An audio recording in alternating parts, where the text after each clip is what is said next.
অনাবিল আনন্দে ভাসছে শরীয়তপুরের ভেদরগঞ্জের কোরাতলী গ্রামের জসিম উকিল ও আনিকা বেগমের পরিবার। তাদের ঘর আলো করে আজ জন্ম নিল এক পুত্র সন্তান। জানি দেশবাসী সবাই একটু দোয়া করে, ওই জানি মানুষের মতন মানুষ হয়, মানুষের উপকার করতে পারে। আজকে যে বাবু হয়েছে ওইটা আমার প্রথম নাতি, আমার নাতি হয়। দেশবাসী সবাই ওর জন্য দোয়া করবেন।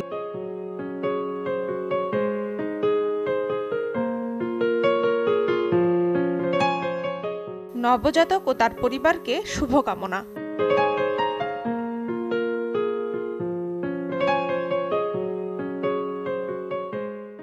আমাদের লিটল স্টারের চাই double care twinkle baby soap, ত্বকে রাখে কোমল আর অ্যান্টিব্যাকটেরিয়াল ফর্মুলা রাখে জীবাণুমুক্ত।